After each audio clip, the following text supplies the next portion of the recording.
Hey everybody, this is Trav. So this video that's going to follow in behind is basically how to kind of, or this video that's going to follow in behind is what I did to prevent my tracks from being chewed up any more than they were. The problem is the channel that holds the idler in. What happens is your idler deflects a little bit, about a 1/4 inch each direction when you're turning and stuff. So the guides on the tracks were getting chewed up. So the channel in there, I went down and I cleaned off the edges and I kind of rounded them a little bit better so that it gives it a little bit more room. It's not going to really affect anything at all. It'll actually probably help more than anything for the tracks than the guides not getting chewed up. But behind this, you'll see it's not that hard of a job. It's not time consuming. You can do one probably in about 30 minutes. You know, of course, taking the track off is a pain in the butt and putting it back on is a pain in the butt, but all in all, it's actually not that bad. Now, on a serious note, I had a come to Jesus pucker factor episode. What happened was I had used wood to keep and secure both of the cross arms that come in and hold the track assembly to the actual turret assembly or the swing assembly or whatever.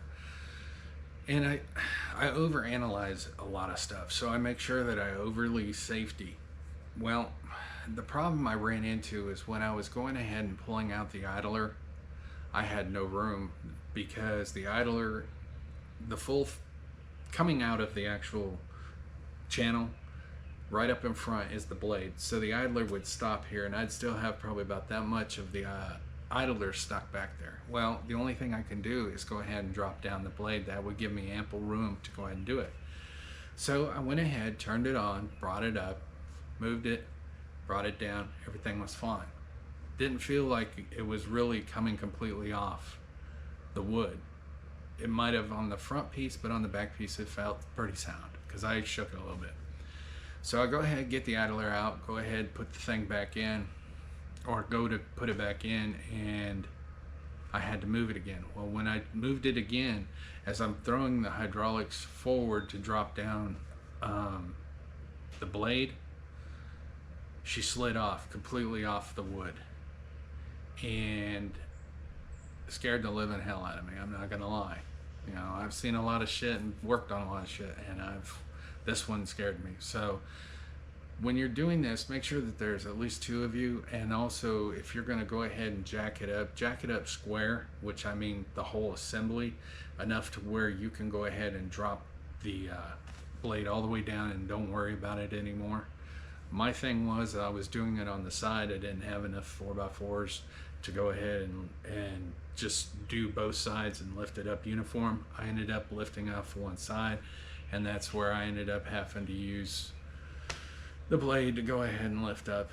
So it's just my safety thing to tell you all, just be careful to do this. Of course, is at your own risk. I'm not telling you, I'm just showing you what I did my way, and it could be completely incorrect, but at the second part of this is I just wanted to reiterate the safety behind this, because that is 1,800 pounds of steel that is not very flexible. And if it was to rock backwards, who knows what would have happened. If it could have slid off, who knows. It's a learning experience, and luckily I'm 10 fingers 10 toes, and I'm still sitting here talking to y'all, making sure that you know what happened. All right, without further ado, watch the video, please. If your tracks are doing this, I'll show you why. This right here is what catches the tracks. So what we got to do is come in here and trim this off, or grind it to where we're at least a 1/4 inch or so, a little bit back. Okay. So you have a 5/8 and you have 1 1/4 inch. Okay, on the 1 1/4 inch, that's the big nut you'll see. You just break it off a little bit.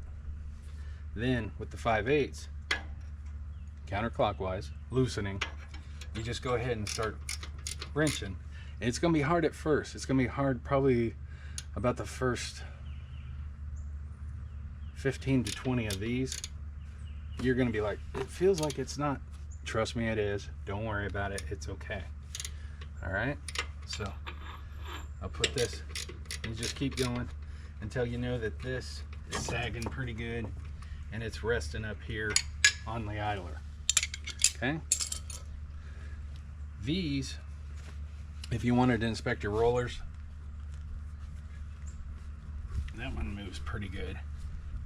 This one's kind of stiff. They're sealed bearings. There's nothing you can do for them, but just keep an eye on them. Check the other side. They're the same as this one. This one actually is kind of nice. I like that. But it is what it is. Now, I know since the video didn't catch it, but this nut comes right off. You don't need a wrench. You will when you go to tighten it, and I'll explain why when I do that. So now what we're going to do is go ahead and pull it off. We're going to pull it off on the butt first, or on the running gear first, then we'll come after this.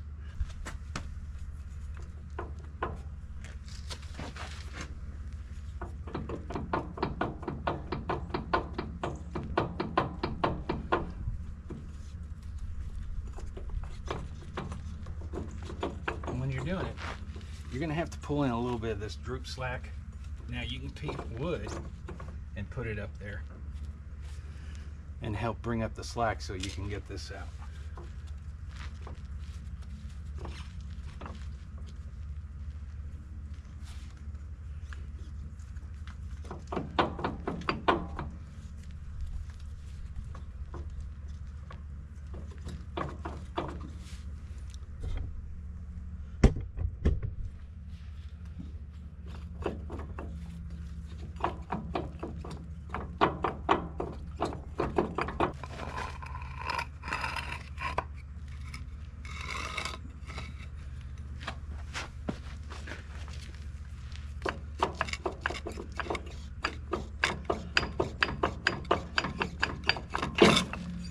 Presto. Be mindful you got a key. Pull this off. Put this side. Reach up. And fight with the drunk noodle.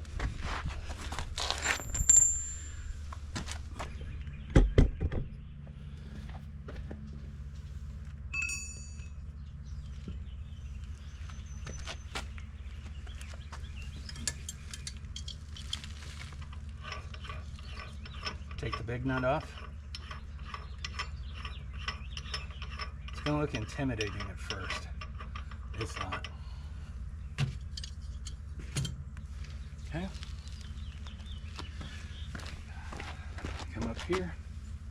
Move your can of WD-40 out of the way. And you'll see the marks all the way around and why we got to clean them. So you can pull it forward, work it. Wow,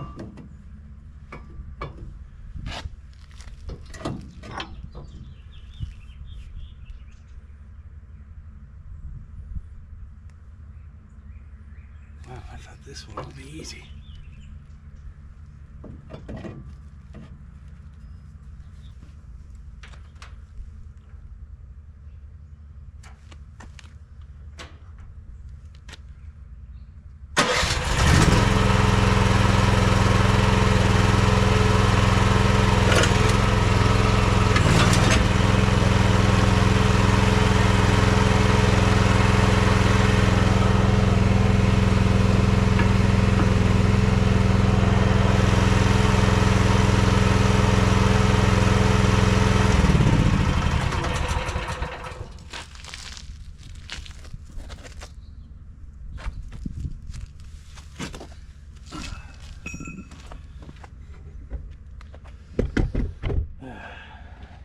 Kind of want to raise this. Get out of here. Anyways, you want to raise this so you can get this out. Okay? That's your idler.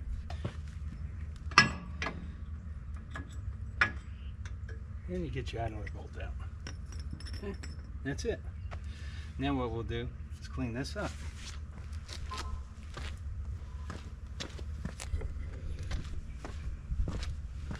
This is the damage caused by the idler shifting back and forth, and the gap and the angles are not really good.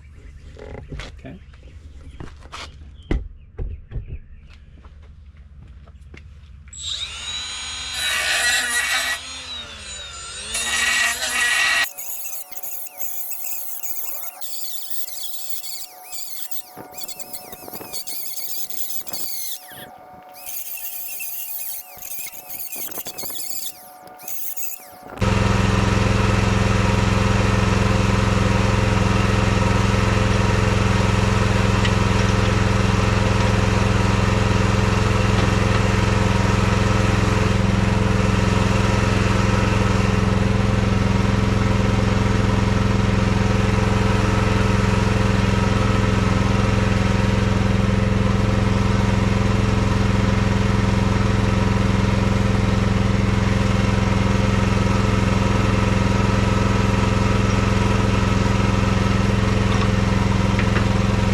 On the grooves, just remember the big groove goes on top, the small groove goes on the bottom.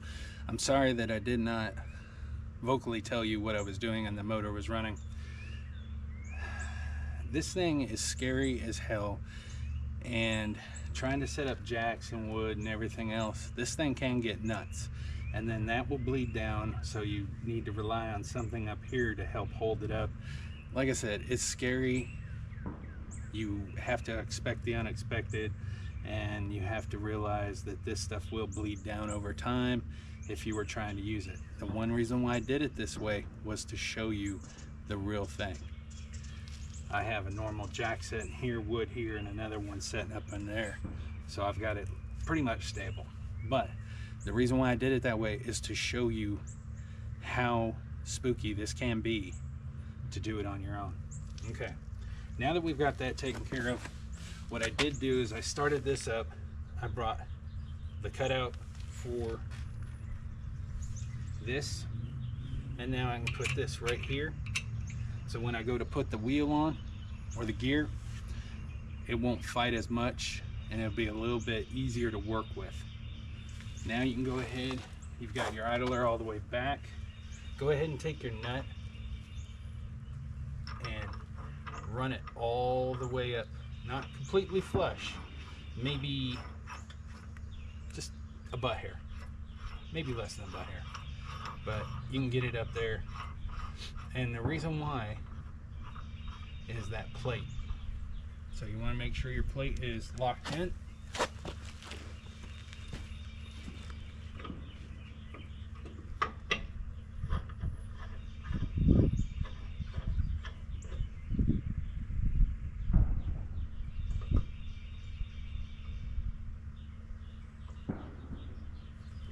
Like I said, just where you want to feel it. Okay, now you got your idler back. You got your big nut, not seated, but it's right up against it. And you have the plate in here. Now you grab the big noodle, and let's put it on. It's gonna be fun. I recommend putting it on the idler first, and I'll explain. So, get it up there. Wrap it around. Make sure that the idler has got it there, and then back here. Now remember the slack issue we had? You're going to be fighting it again, but this time in reverse.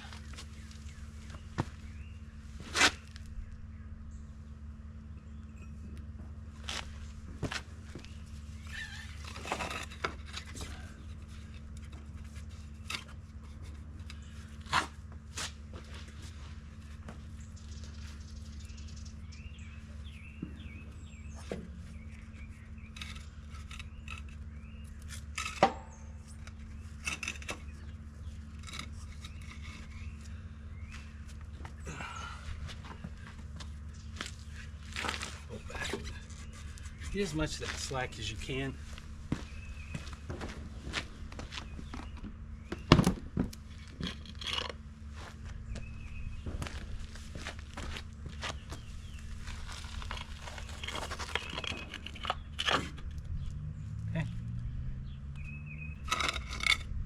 make sure you get your tangs. Make sure you get your tangs inside. There you go. Now here's where the fun begins. Make sure you know the difference between outside, inside. So what you're gonna have to do is kind of guesstimate where you're gonna be at.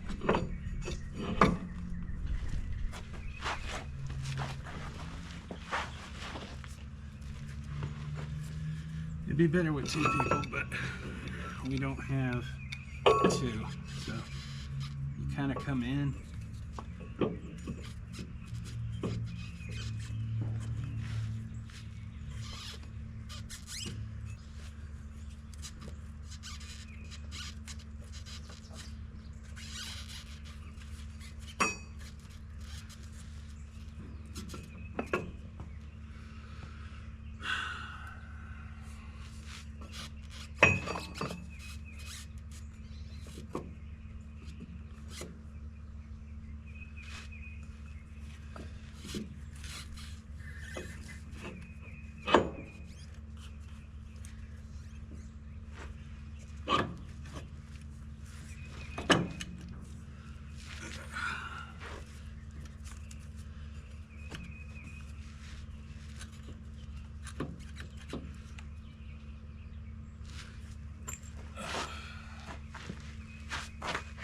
I think the term monkey in a football fits this.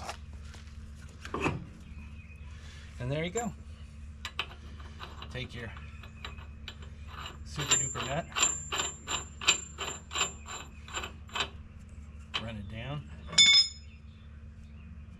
It's about where it was.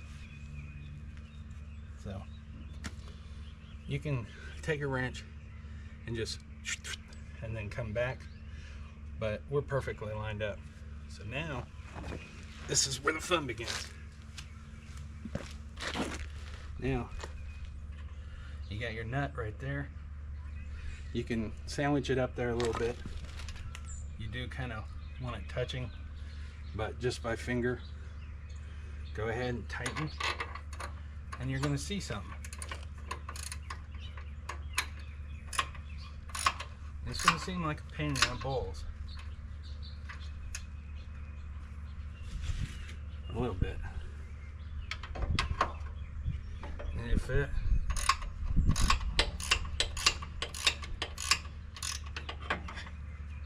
You can use this to hold it if it starts getting nuts. But you should see here in a second, everything is starting to tighten up.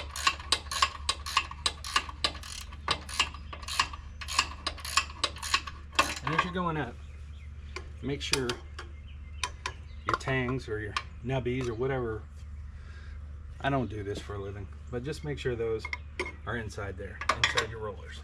Okay. Back on there, and just keep going. There's not a specific torque.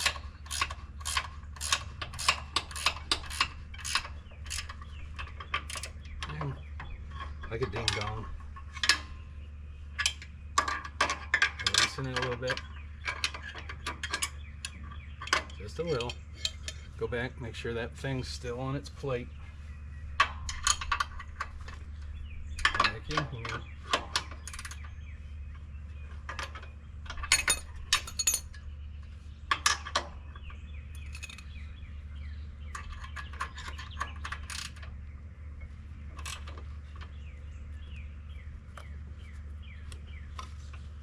And we're getting there.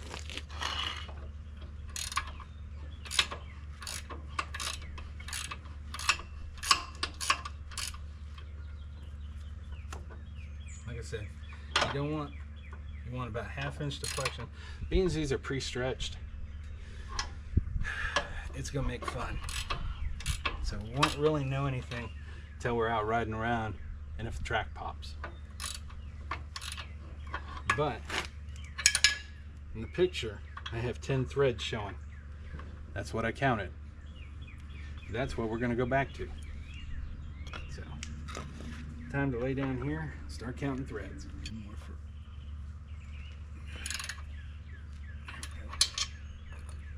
We got 10. We'll just go ahead.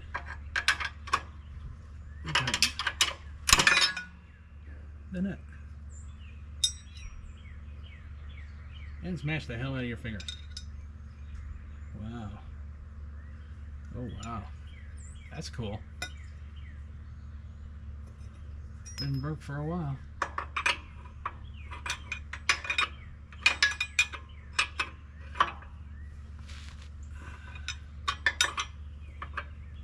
Guess I'm gonna have to go get an 1.25 inch now.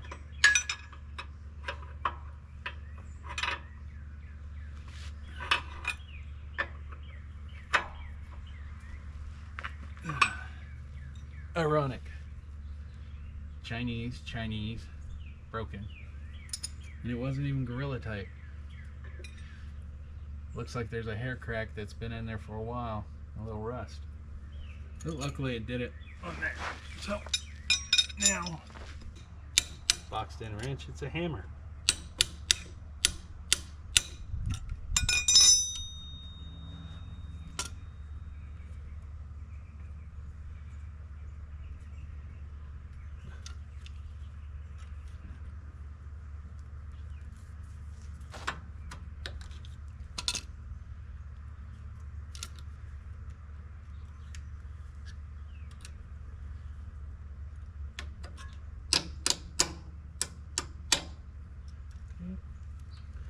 Alright, this is what your idler looks like outside the machine. This is the whole assembly. That's it. This goes up against the frame inside where the idler slides in. This is your nut that secures it so that it doesn't move anymore. And then you do your fine adjustments this way.